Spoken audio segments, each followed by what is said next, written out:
I know it is different. I like it. We are now live.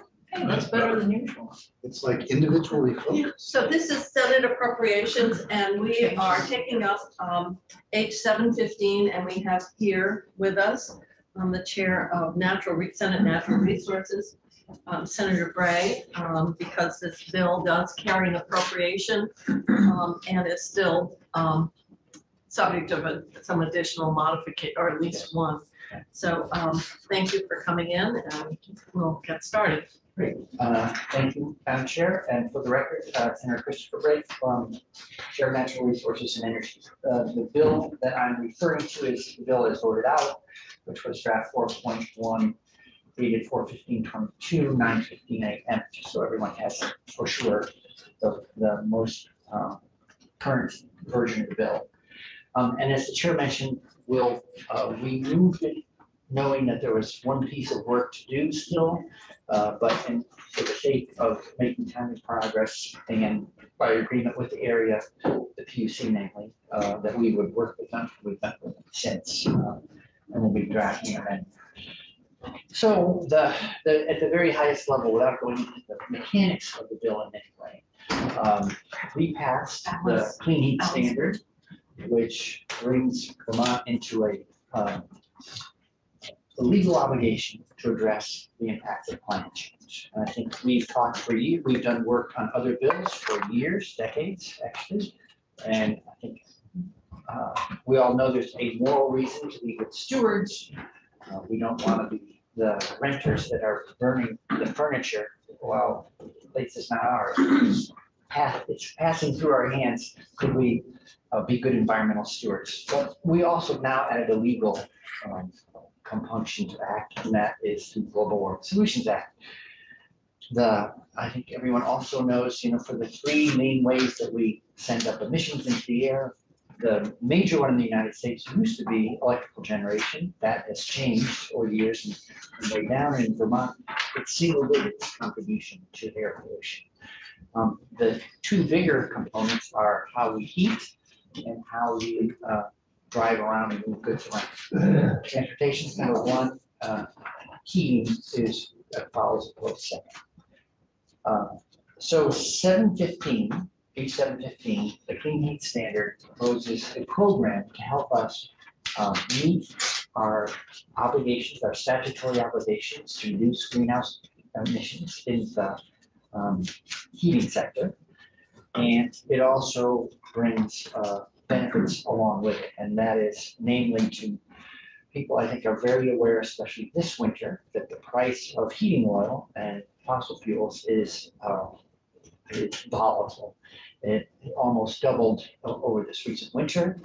And so for the many Vermonters who are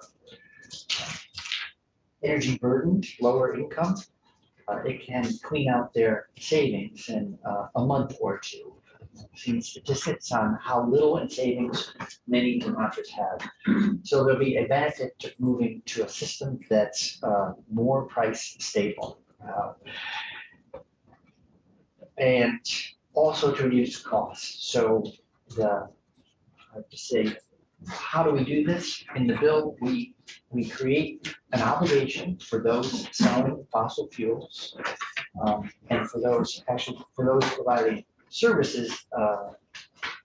Any appliance that creates emissions has an obligation to take action to help reduce those emissions. And that would be in the form of clean heat credits. So there'll be a market established in the bill that will establish clean heat credits. Let's stick to the simplest form of all. If you were selling heating oil to a home, that oil will be combusted. You'll have a certain amount of emissions related to it. The heating fuel will come with a requirement to purchase a certain number of clean heat credits. And those credits are earned by activities that reduce emissions. So the two go hand in hand. So how might you reduce emissions? The program, which is entirely voluntary, allows you to choose, maybe you want to stay with the system you have, but you can buy a biofuel blend. And that reduces the emissions related to that fuel because some of it's not fossil fuel, some of it's from things like corn or soy. You could say that you want to reduce them even more. You might choose something like a cold climate heat pump, which runs off of electricity, which, by the way, is not entirely emissions free because there's some emissions related to producing the electricity. So you could also say, well, I'm going to reduce my usage overall by doing weatherization. The point of the bill is that when you provide a means of heating that results in emissions, that seller, that product ends up with an obligation to find ways to help reduce emissions in the future. The ways you end up doing it is by shifting away from sort of business as usual, burning fossil fuels the way we currently do, and using something cleaner or something to reduce your emissions. Because it involves establishing a program to evaluate what the obligation is, we invoke the expertise of the PUC to help sort that out, as well as to establish a system of credits.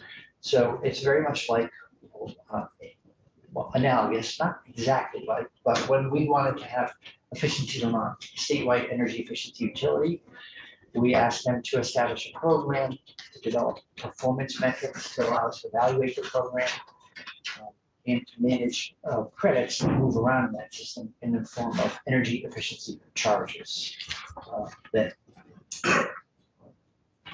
fund the program itself. So the work to do all this is starting from scratch, right? To create a new program will rest with the PUC, which will be charged with designing a program that reflects recommendations that have been made. Yes. And If I were to use an analogy, it would be that we have a plan, but it's more like an architect's rendering of what the program should look like, how it should run. just doesn't tell you where the bathrooms are. We might, but we don't necessarily, I'd say we want to know where the bathrooms are precisely, and we want to know how they're plumbed. We want to know where the wires are running. And so, you know, my analogy is they are like the engineers who are going to take this larger construct that's just words on paper and turn it into a working So program. is this approach been implemented in other states? Are there models for this? There are. So that Vermont has the benefit of other states' work and analysis and experience? So there's two things that we've looked at for in terms of models. One is Colorado has their version of the clean heat standard, so that's directly applicable. But other states like California and Oregon have, because their climate is different and because their emissions are different, they have gone to and tackled transportation first. So they have a clean fuel standard, for instance. So we've been able to look at Oregon as So, okay, I see Senator Starr has a question. Yeah, as long as we're on PUCs, who is the PUCs and have we already given them all this authority? So they wouldn't have, they have a relationship now. So we have, people tend to call these fuels like fossil fuels, unregulated fuels, which I think is actually a misnomer it's confusing because they're highly regulated for their content, how they're handled, how they're delivered. They're not a monopoly. But right, because they're not a monopoly, they're unregulated for price. So they're also taxed. So they have not, the PUC has not regulated for price, you know, fuel dealers. But they have regulated, you know, every other sort of energy use that we have. And again, to go back to Efficiency Vermont, when we wanted to change the use of electricity, they came up with a performance-based program. And this is the same, I would say the same style where we say, what we want to do is reduce emissions in a stepwise manner year after year after year. we need a program that achieves those goal reductions. How would you design a program that lets you regulate to help us achieve those reductions? No, it's still I'm answering my question. Who is the PUC? Okay, You're talking about the individual members of the commission? Yeah, who is that? so there's Chair Tony Lewiston, there's committee member Margaret Cheney, and there's committee member Riley Allen, who used to be with the department. Because we were told 20 years ago, 15 years ago, that went away from gas guzzlers, that our emissions would really work well. Well, many of us, I have a car that used to get 12 to 15 miles to a gallon, and I get 30 now, same car. And I don't hear one yet from anybody, whether it's PUC or anyone else, the environmentalists, that, boy, you know, Vermont's done pretty well with their gas emissions, and, you know, we've reduced that by X amount.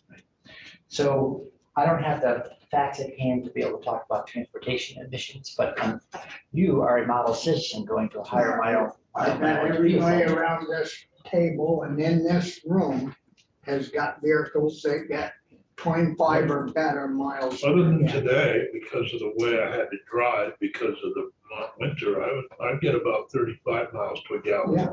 And when I was first in the Senate, I used to get about 15 miles to a gallon. So without going too far into transportation, I think. Well, but Well, we're talking, it is into this issue. Okay. It's what we've done to lower the No credit. emissions. So I'm sorry, I'm not prepared to talk about transportation emissions. My impression is overall they have increased, even though we have higher mileage vehicles around. And that's in part because the percentage of SUVs sold has gone up from and trucks. roughly 50 in trucks from roughly 40-50% to something in the neighborhood, I think of 75-80% now. My wife has an SUV that gets 30 miles. So, Yeah. All right, But anyways, we do have reports out that are measuring, and obviously in terms of emissions, last I knew, in fact, in spite of some of this, we were not making progress. no. And I think a report was put out, it may have come from ANR, but I think it also came out from the Energy Network that measured, and what I was surprised at, and I think it might be reflecting what you're talking about, is that transportation was significantly more than thermal, but that gap has kind of narrowed between the two in terms of the volume of carbon emissions. That was the report that came out this summer, I believe. And so it used to be over 40% was transportation related, and thermal was behind it more, but thermal is, the gap is narrowing between the two major components. But I'm gonna, other questions, because we can, I guess we can debate the merits of the need for the bill and the extent to which we're making progress in this area, although I think the data would suggest that more needs to be done, at least on the reports that were sent out to us. Do you remember getting them in the summer? Okay. And Well, yeah. so Senator Brewer, I think Dick had one first. oh, sorry. On page 25 is check back report. Yeah. I find it unusual that we would tell quasi-judicial bodies that, not that they send us a written report, but they would hold hearings with House committees and Senate committees. Seems like a separation of powers issue, quite frankly. And I don't think it's appropriate. If you want to have some check back system and have the legislature look at it, the Senate committees on energy and technology, the House committee and all that stuff, and the Senate committee on finance and natural resources, could hold hearings with, I just don't think you should be writing that in legislation that indicates that it's the quasi judicial board or PUP who are holding the hearings. I would urge you to take another look at that wording. I think there should be some form of check back, absolutely. But I think the way it's drafted, to me anyway, is problematic. So the report is a particularly, I mean, is it? My point is that you Is it the can't, hearings? you can't tell, if you had judiciary in here, I would say, you can't tell me what hearings to hold. And you can't give the power to a quasi judicial board to force the Senate Judiciary Committee to hold hearings. That's what I'm arguing about. Well, maybe, I think that might be the way it's stated, it's that we're requesting the hearing, not that they're requiring us Well, to but attend. you're hearings. requiring a future committee to hold hearings. Though I think it's the way it's written. It says But the the way- commission, Yeah. and commission shall submit and hold hearings with these legislative committees, which is really an anomaly Yeah, for us because the legislative branch is separate. Now, if you want the PUC to submit a written report and then appear or provide testimony before the policy committees, that's, and Right, those that's public right. hearings, then that keeps that separation. So I think the suggestion that somehow the legislature, who's going to maintain that independence and evaluate everything, is somehow there's a partnership and a joint activity is, I think, perhaps what is being expressed here of concern. We don't normally do it. We need to make decisions based on data and testimony and so forth. And so I think maybe we could clarify that the commission shall on or before submit a written report and then hearings or testimony, would be a report back to those committees that would hold the hearings and testimony at that time. Okay. Yeah, I appreciate the distinction. And Ellen, I think is here. Is Flag this it. your section, Ellen? Are you doing this? Okay. You understand what the concern is? No, it's here. So It's here. Alice will help you. I flagged my copy and I worked with council. We're doing an amendment on something else. Okay, so you could add this. We could add that. Because I think your amendment also has the PUC reporting back for review and further action or of the legislature. It seems like this is kind of consistent with that. Senator Baru. So you can be for me, thank you. In the bill, Well, which one do you want? uses language that is expressed also in the intent section on 21. Thank you, Alice. And it says, the standard shall minimize adverse impacts to low income and moderate income What, customers. are you on the economic justice piece? What page I is am that? on the intent section on page 21. 21. It's Usually line we have 15. intent in front. Yeah, Intent. 15. Oh, I guess intent, okay. Minimize adverse impacts to low income and moderate income customers and those households with the highest energy burdens. And that's fine unless I think about it a little bit. And then I start thinking about McMansion.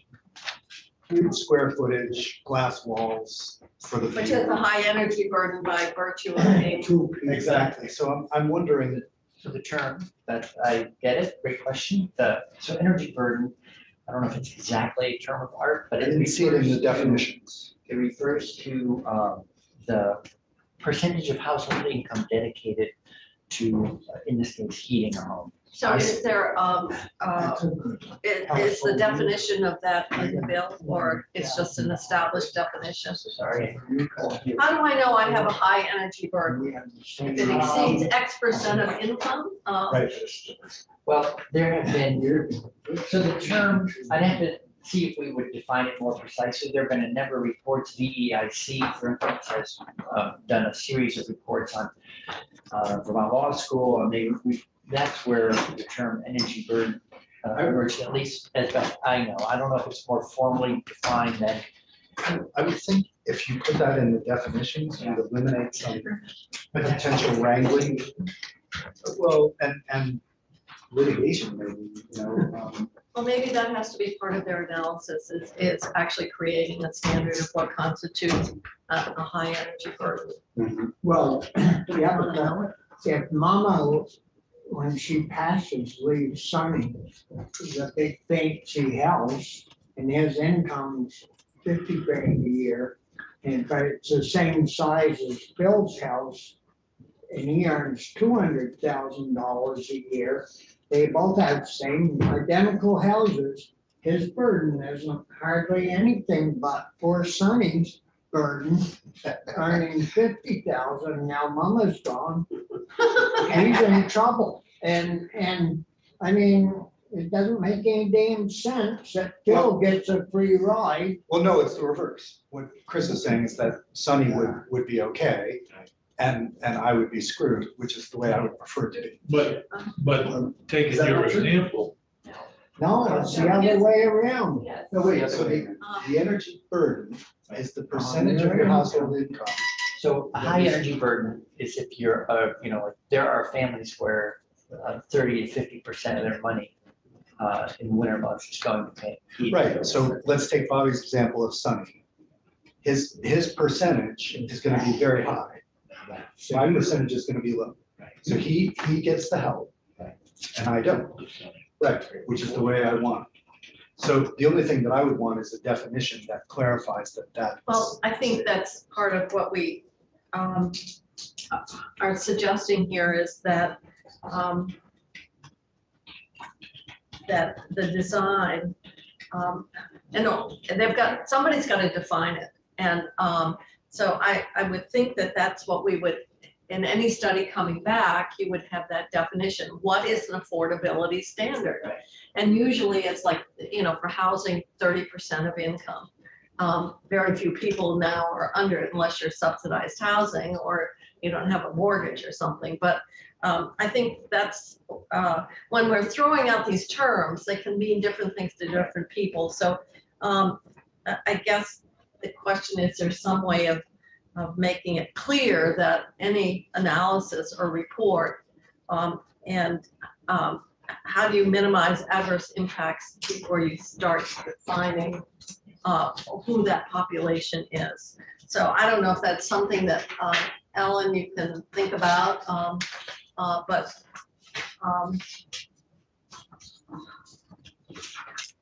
I guess we're really talking about creating that standard of affordability.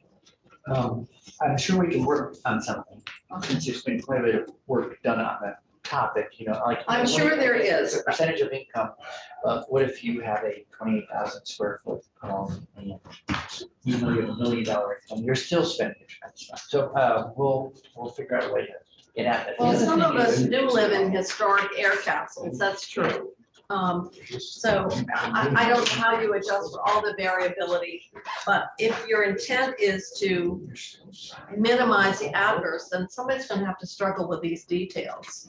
And I guess that's, Well, so- what I was saying that, you know, we're sending it across the street for engineering drawings. Someone is going to be asking these questions, and they will be asking these questions and consulting with experts.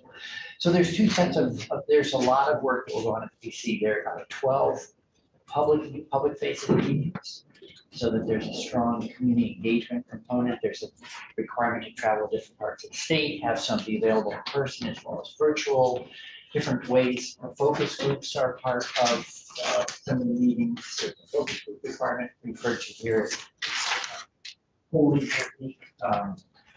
But they're, in speaking with the PUC yesterday, they said they plan to schedule probably in the neighborhood of 12 meetings that are more technical in nature, between obligated parties, between people delivering services and all the rest, because all these details of how you do accounting, how you define terms precisely, how the program operates, do have to be worked out. do you see this as a closed system? And the reason I'm asking, we could minimize adverse impacts by ramping up our benefit programs by millions of dollars.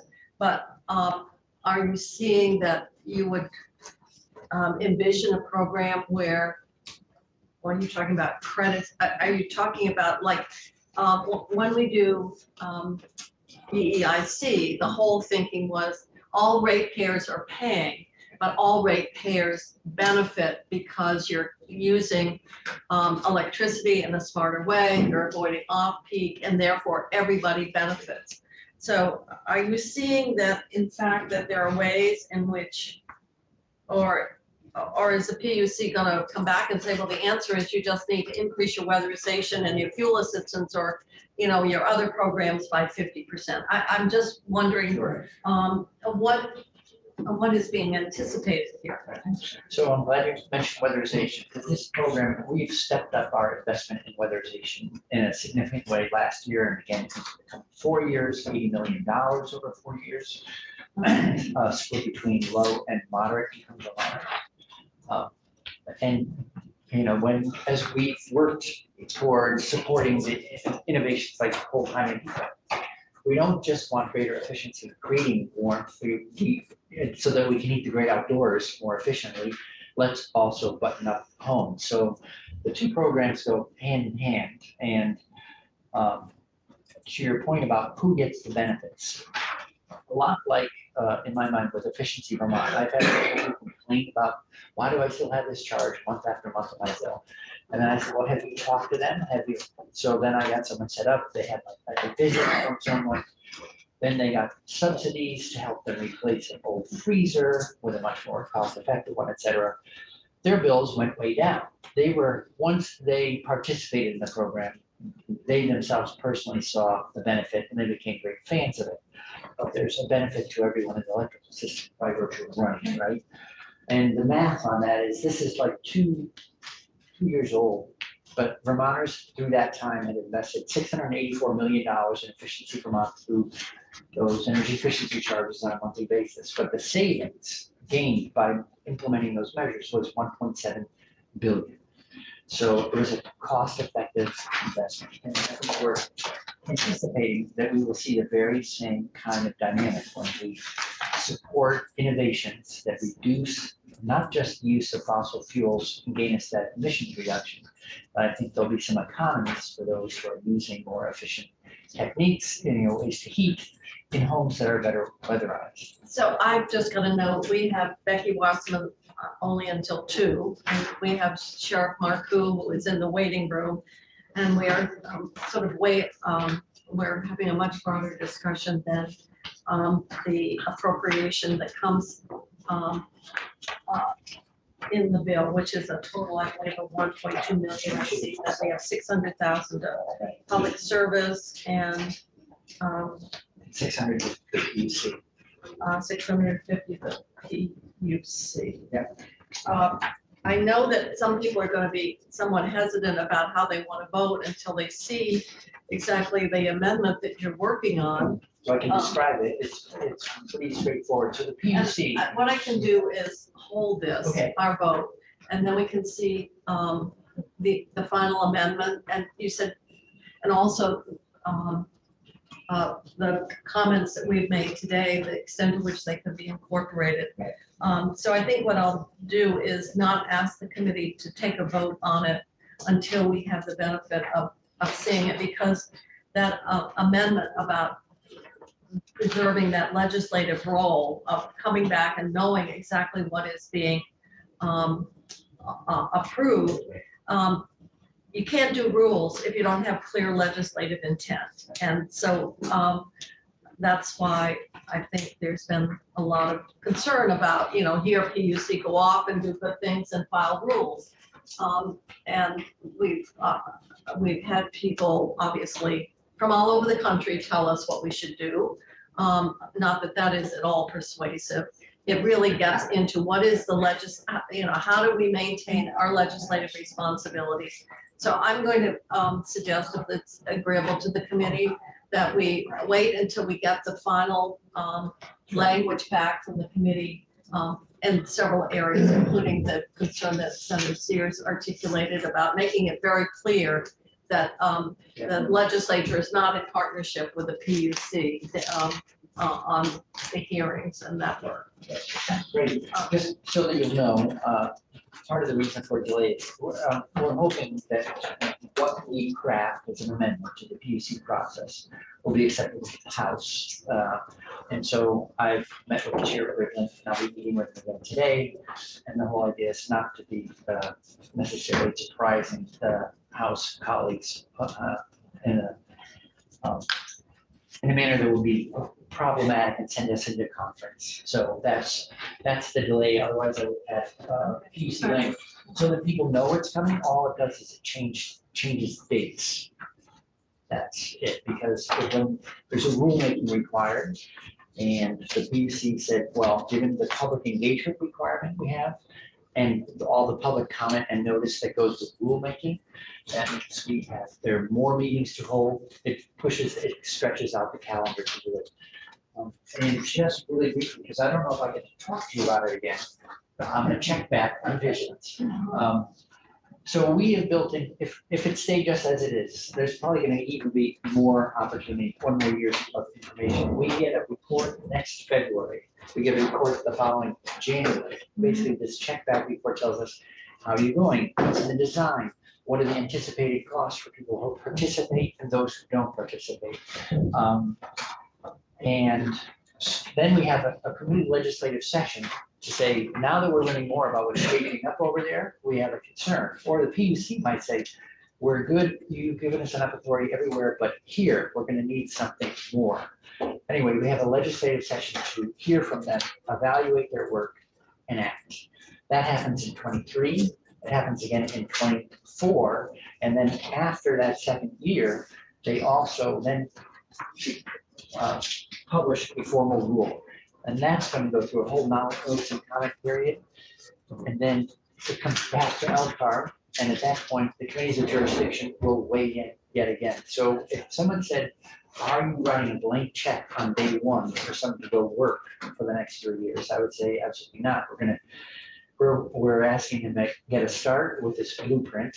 Then we're checking in 23, we're checking in 24, and then we're asking LCAR to look at it. And that's why the intent section was added, to be entirely explicit about what we're expecting out of that program, to put LCAR in a position to have clear criteria against which to judge the rule. And that's why it's so explicit about affordability for low and moderate income homeowners. But I see it more than check back. I just, I really see that there has to be legislative Yeah. review and approval. You can't give our power to Check back is LCAR. sort of like, Or anybody else. Update us. So I think this is a larger discussion in terms of what that language is going to look like. Yeah. Well, can I say one thing? So You may, but you're gonna make it, every senator, every legislator has the ability to introduce legislation. But we're going to see a report. If anyone has a concern, they can introduce a bill that addresses changing the statute. It says we are not liking the way this is developing, so we're going to put a statutory hard stop there. the horse goes out the fire. Better put it in the beginning before I agree with Bobby. You better come back with your updates. or- I guess there's some concern that we are not advocating our legislative responsibility to take something that is new and it's complicated and has tremendous implications and turn the legislative role into one that's very passive and has to be reactive as opposed to understanding in advance. But this gets into a larger discussion. I really have to move on to the sheriff's bill. I hate to tell you that, Chris, but we will look forward to your language and we'll hold action. The last thing I say is I get out of the chair is that it would be, we have the opportunity and the obligation to review what happens and be responsive. I can't think of any other bill, maybe I'm missing something, where we would say we passed a law and then the next year we come back and say, did we really mean that? And if we don't pass a law again, then we didn't mean it the prior year. And that's the strong version of check back that I think is not healthy for us as legislators on this. But more to come. Okay, well, Thank you. Thank you. Thank you. And thank you for lunch. Give that cake for lunch. Best lunch I've had All right. this year. So we're moving on to S-170, which is a bill that was introduced by Senator Westman. I don't know if we, Why? why is he introducing a bill? Yeah, why is he doing? Retirement. he wants Well, to- I think what he's doing is because we have here today also Sheriff Marcoux, and what we have is disparity between retirement systems, and some sheriffs are in different, in Beamers, and some are in Group F. And one means you can retire at 20 years, and one means you can work 30 years. And so if you're a sheriff who's locked into the 30-year plan, you're finding that you're training and hiring people who are quickly going to move to another, with the work, particularly now with the workforce shortage, to go to a sheriff's office that you can retire at 20 years. And so this is not new. I was on a pension committee, and I guess Roger would remember, I guess it was at least 4 years ago, where this whole issue was brought up. It's been discussed, the need to study it and figure out what are the cost implications, but how you get rid of this disparity between sheriff's offices in terms of the retirement benefit. So S-170 has been introduced. I think it's been introduced more than once to begin to make some progress. So I'm going to ask. Would you mind if I sort of? No, I wouldn't mind. I just want to make sure that, do we have the treasurer on as well? Treasurer will be here at 2. At 2. Yes. Okay. All right. So the treasurer's office wants to testify, and I guess one of the things that I have, this is the bill as introduced. Is the bill that was passed out of Senate Health and Welfare exactly the same? Okay, all right. So why don't you speak to what this does, Senator West? Well, let me start off. There's 8 counties that have deputies that are in a 30-year retirement. Wales, Caledonia, Bennington, Lincoln, Rutland, Windsor, Franklin, and Orange. Most of these sheriff's offices that have this plan in the very early 2000s selected to go into the 30-year plan because they wanted to offer a retirement plan.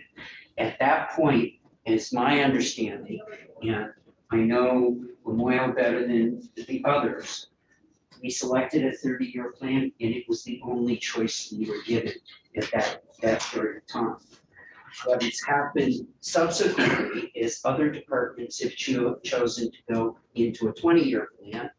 And most recently, there's at least one county I know that within the last year and a half never had a retirement plan and selected to go in a 20-year plan, and that was okay. But it's not okay for us to switch. What's happened in counties like mine is they train the deputies, they put them in the Well, I guess school. it's true for mine, Caledonia. You got $20,000 to educate them, then 18 months to run them, to train them. And as soon as they get through all the training in that, they desert the sheriff's office that they're in, and they get picked up by municipal police forces and the state police. Or a different sheriff's office. Or a different sheriff's office that has the 20-year plan. I might say that the state paid deputies that are in the office have a 20-year plan. So you have one set of deputies in one, you have these deputies. This is less than 100 people that are in this. What the bill basically does is ask to have a study done of what the cost is in.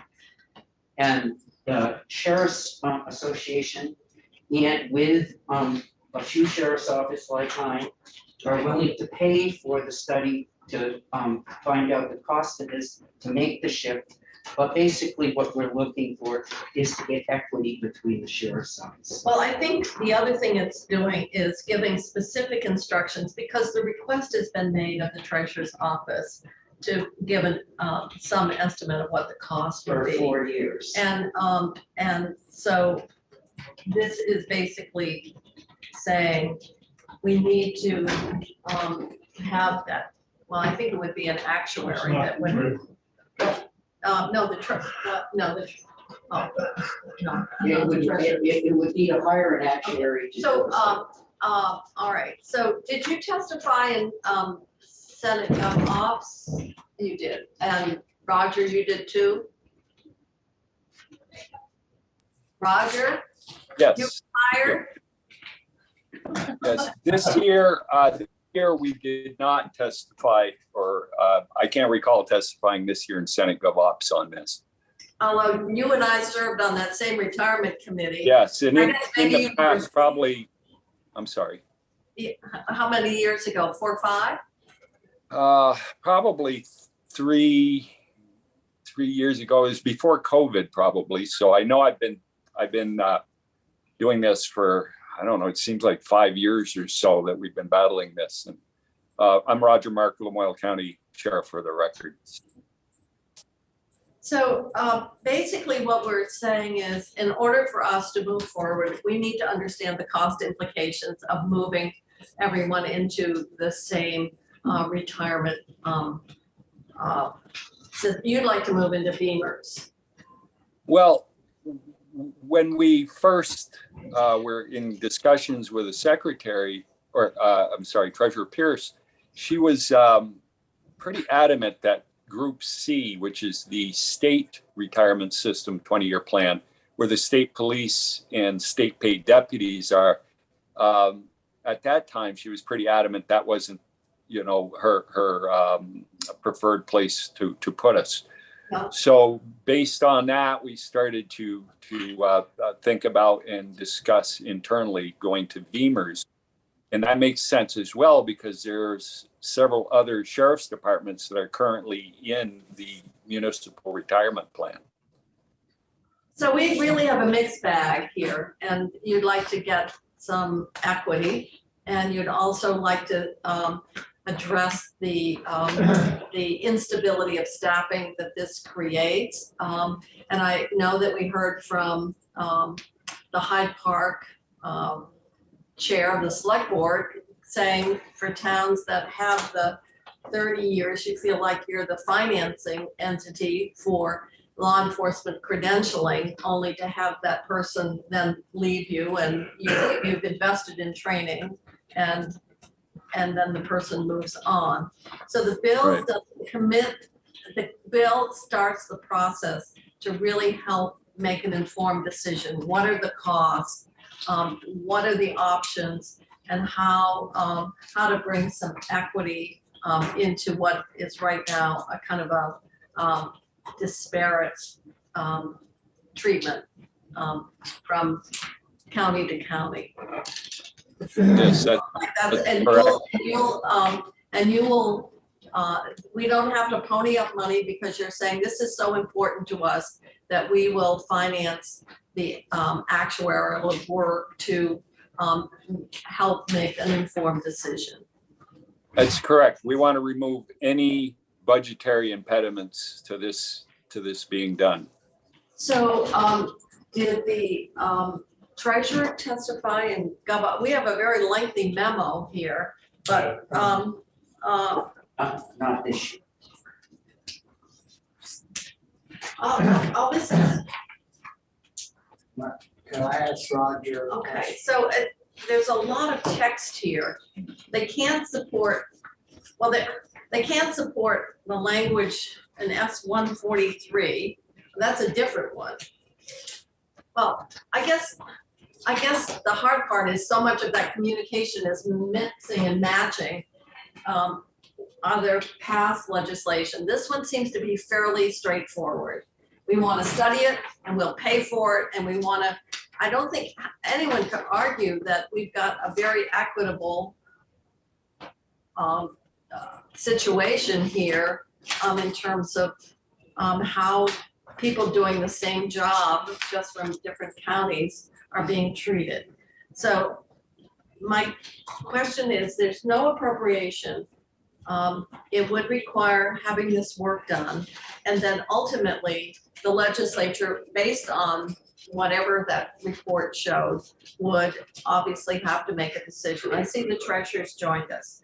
So I just want to make sure the memo that we got goes back and looks at other bills that have introduced in the past. I want to just focus on the one that we have before us, and it's just S-170. And it doesn't require anything. It recognizes that we've got different treatment depending on what sheriff's office you're working for. It would actually fund, we don't have to appropriate it, fund that fiscal analysis that would help us determine what it would take to, well, what group would be best and what would be the cost implications. And then from that would be an informed decision about what action should be taken. So I see we have the treasurer joining us. If we look just at what's provided in S-170, Madam Treasurer, did you support it, or what is your position on it? My position is that I do not support S-170, and I would also point out that the municipal board at a recent meeting, I'll read the motion. The board has reviewed S-170 and objects to it in its current form because it appears to increase costs for municipalities and their taxpayers without providing any state employer contributions, and because the reasons generally articulated in the treasurer's March 27-19 memorandum with respect to 143. Madam Treasurer, I have a hard time. This doesn't do anything to take specific actions other than fund the fiscal analysis, as I understand it. And part of that would flow from that is just what is the impact on the different funds, and how that would be recognized or accommodated. So is there a specific section of the bill that you see would do more than what we are thinking it does? Well, my understanding is that Section 1 allows employees who are in visas to transfer their membership at any time in 24, but you haven't done the study, but you're making the assumption that folks are going to transfer in 24. Section 2 amends the definitions. We'll leave that. And Section 3 allows the sheriff department to enroll employees in VEMRs, provided all contributions on behalf of the employees are deposited. There's a concern that in terms of that calculation and how it would do harm to the VEMRs system. And again, I think that before you take any actions that suggest that that people would be able to transfer, that you could do a comprehensive study. But I think that the rest of this language, that Section 3 that allows a department to enroll employees in VEMRs, and Section 1 that says employees who are in visas to transfer their membership at any time in 24. Why make those decisions before you've actually done the study? Okay, so your point is sequencing. I think that it's almost as if you're saying that the conclusion of the study will be this. So therefore, and in my mind is that you should do the study first objectively before you make any decisions about what actions you might take off of a study. Okay, all right, so you're saying you need to do the study and then decisions would flow once you have that information. That is correct. Okay. And why did the Senate GovOps, they've actually, I guess what this isn't new. This is anybody could enroll. I'm sorry, I'm not understanding the question. Yeah, all right, so Senator Westman, this language here about they may elect to enroll. This is current employees in these other, aren't you preempting the study by saying they The should? study is due October of 22. The permission to move people is July of 23. We have a whole legislative session after the study to react. But why would that be in there, in the bill now until the study? It's preempting the study. You are, It's preempting the study. By Because defining Quite it. frankly, the issue of studying this has been around now for 4 or 5 years. Well, then why don't we just do it? because we don't know what the fiscal implications are. So why don't we find Why don't out? we do the study? I, You meant, why don't we just do the study? yeah. Yeah. Why did you preempt the study by saying it's gonna happen unless you stop it? Well, quite frankly, the inequity between departments and losing deputies. My question on that, to some extent, is that if I was gonna hire a driver, send him to school and cost me $10,000, I would have something written down that if I was paying the bill, that employee would stay and work for me for a certain amount of time. So if a sheriff hires a deputy and sends them to school and pays whatever it costs, Comes with why the time. wouldn't they have a contract with that individual that if you pass, you're gonna work for this department for 1 year or 2 years or whatever? Has that happened? I think you need to talk to the sheriff. So I want to go back to the provisions of the bill, because I do think, what is being pointed out here, I was just looking at the back here, is that in fact, we are actually almost concluding Are we getting, there we go. what Thank you. I think, I think we're making a policy decision without knowing the fiscal implications Right. by doing it in the way that it's sequenced. I know that people are getting impatient, rightfully so. It has been painful, and we've talked about the need to undertake this study, and I can't explain why it hasn't been done. Maybe it's because we haven't specifically instructed it and found a source to fund it.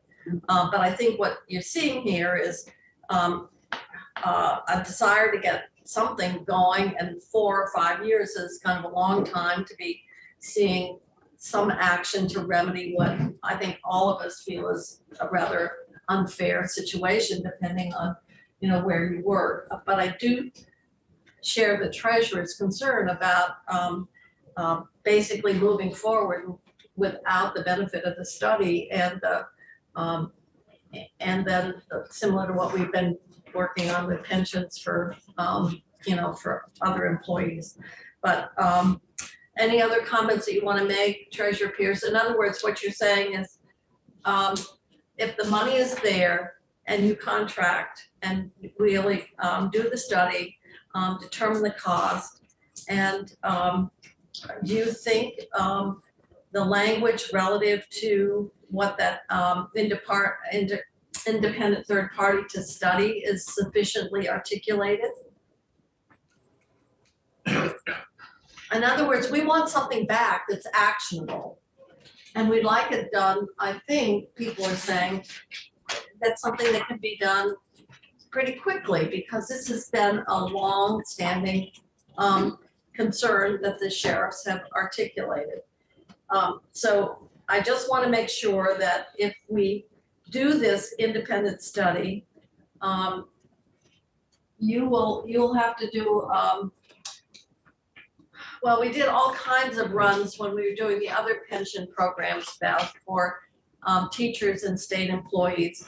Do you think, since this is a burden that's going to be given to you, an assignment, that this gives you sufficient parameters for your contract?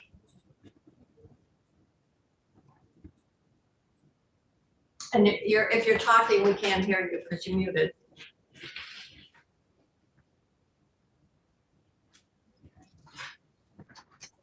Sorry about that. I think that when I'm looking at the language on S-170 as introduced, and there's on or before October 22nd, should submit a report. I think that we would want to describe the study in there. I would recommend that the language in S-170 be limited to the study only, and we could define the parameters of that study. I could send something over to you in a day if that makes a difference, and we could do that.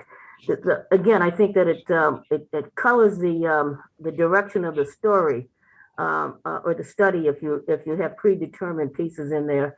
And then there's the issue of group D versus groups A, B, or C within the plan. To my knowledge, every single sheriff department that is in the VEMA system is in, or the vast majority, I'll say it that way, in B or C, and not in group D. So there are a lot of issues and costs to look at it. I would be happy to write something up and get that over to you. We can get it over to you by noon tomorrow if that helps, and move this into a study, which we would be happy to do.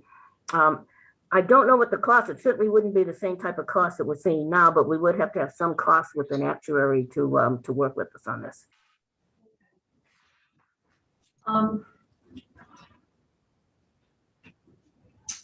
So I guess I need to have, I think the Senator Sears, you've articulated the sequencing is a problem to authorize movement before you. Well, first of all, we're going to have to determine which group, and some are in VEMRs and some are, and the state paid deputies are in a different group. And I guess some are in group F. I lead for Yes, you may lead. Do we want to just, Richard. I do think there's, if I could say, I do think that there's agreement that this is an issue that has to be dealt with. It has been kind of pushed over and prolonged for a long time. But I also sense that people are feeling that we need to really understand what we're doing and have the benefit of that independent analysis and recommendation about groups and assignment, and to actually have language that even though it's after the date of the study, assumes where they may transfer to is perhaps premature at this point. That's the problem. You could either do it all, say they're automatically done it without any study and not knowing what the cost would be. But I think the municipal employees that we just hike their percentage contribution might be a little concerned about that. If you were a department that was never elected to go in any retirement plan at this point, you can choose, make a choice. I understand all of that, and I agree that it's wrong, but if you're gonna study it, don't presume what the results of the study are. Let the legislature decide which, whether to go with it or not, and knowing what the cost is. And as Senator Kitchell just said, what about the cost to other people in that retirement system? It's going to increase theirs. But just letting the study take place, and then you can introduce legislation to Implement the findings of. Does a study require legislative recommendation? The study requires it to give feedback to the appropriate committees. Okay. And it says the treasurer shall submit a report on or before October, so early October, so whoever's coming back in January. My fear is we'll wait another 5 years.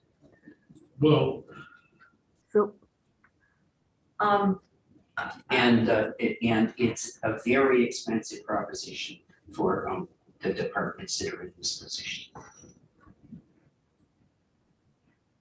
I don't think we can argue that, and it adds to instability of the staffing. I think people are saying, if you're going to make a decision, you need to have an understanding of what your decision really is, other than it's just a long time, and waiting, and we're going to do something, even if we don't know what we're doing here fiscally. And I don't think people are finding that that's a good approach to dealing with this situation. It doesn't mean that we don't appreciate, because I certainly do, the frustration and the length of time that it has taken. And we had hoped that this kind of analysis would have been done by now, because this has been an issue that Sheriff Marcoux has been, when we had that pension oversight committee, was right there on the table. You weren't an official member, but you came to every meeting and you made the situation known. And it just seems like in spite of your pleas, it didn't result in any specific action. And that is, I think, what this bill is intended to do. So I'm going to suggest to the treasurer, you need to take a look at what we're asking you to do. If you make sure that the parameters, and I think, I don't know, do you think that that's the right group, GovOps and Appropriations? And if you think it needs any tweaking or whatever, we'll give you until noon tomorrow to do that.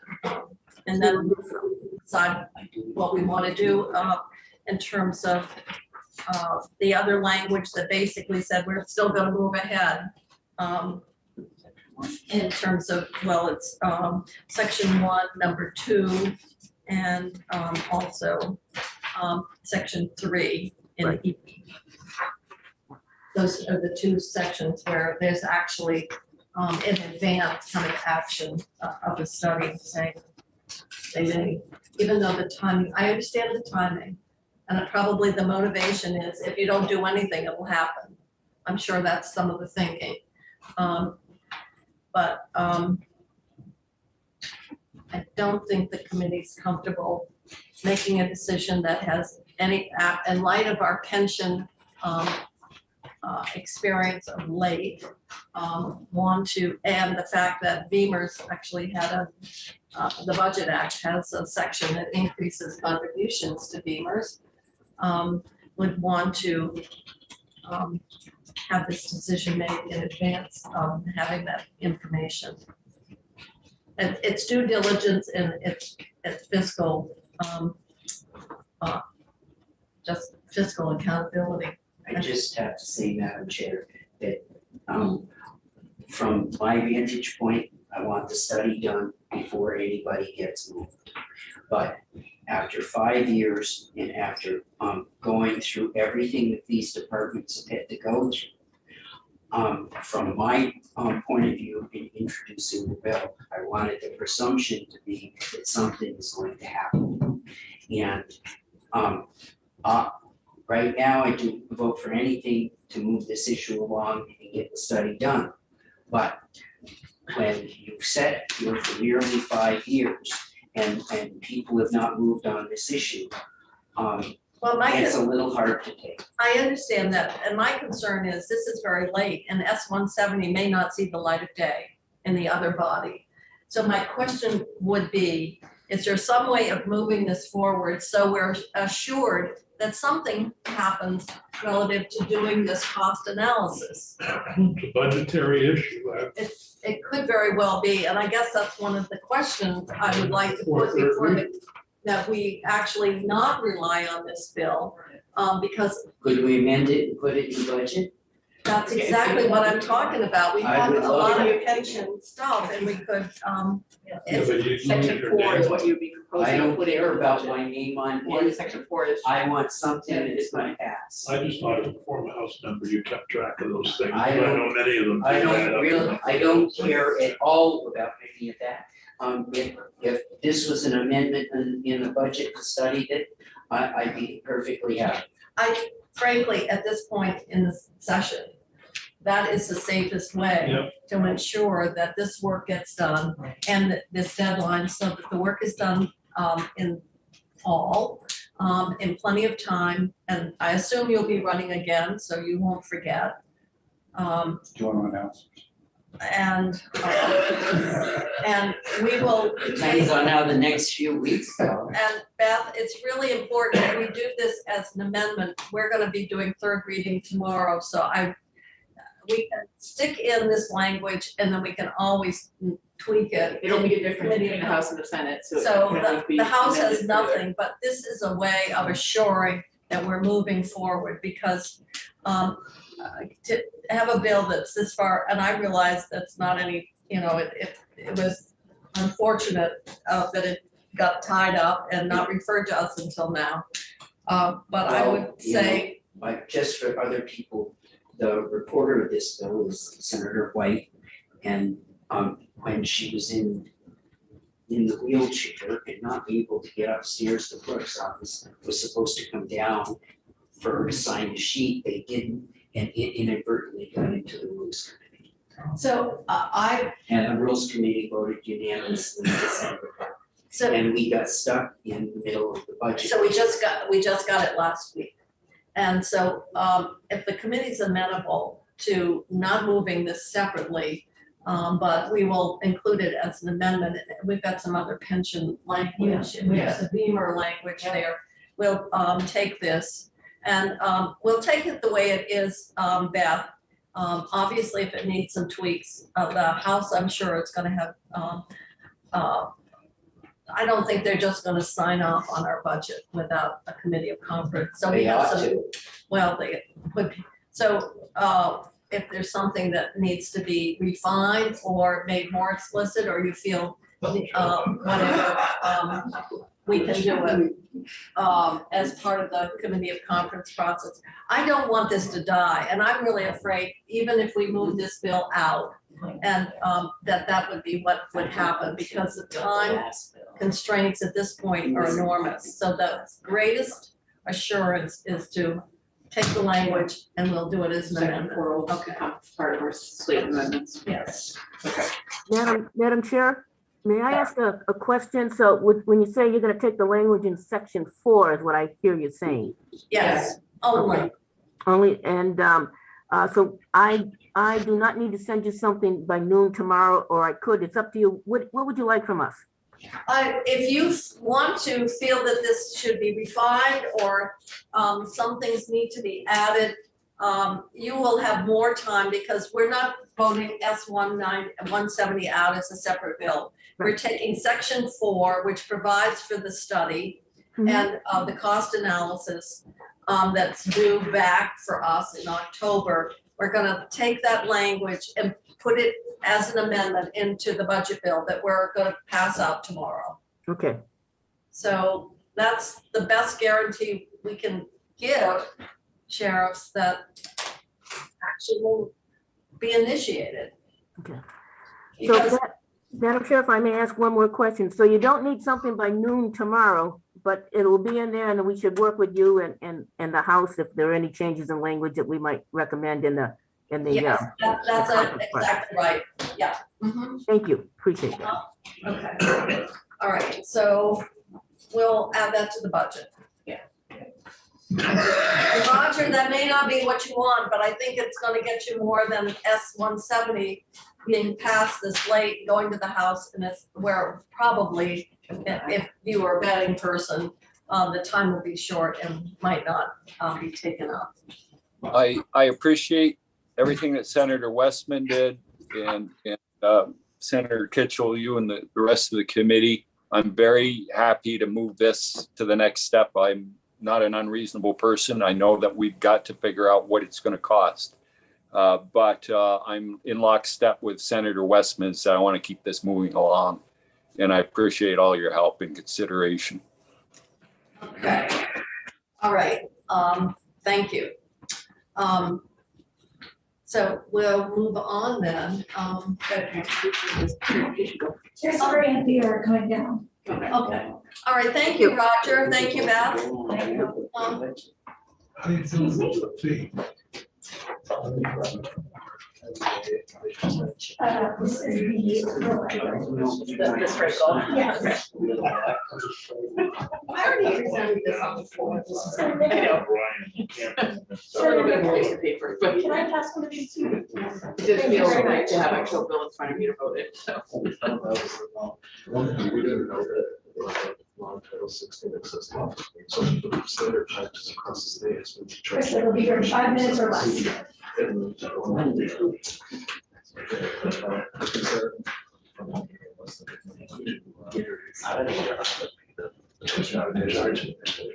Senator Official, do you want to take a 5-minute break? Yeah, I need to get some water. Okay.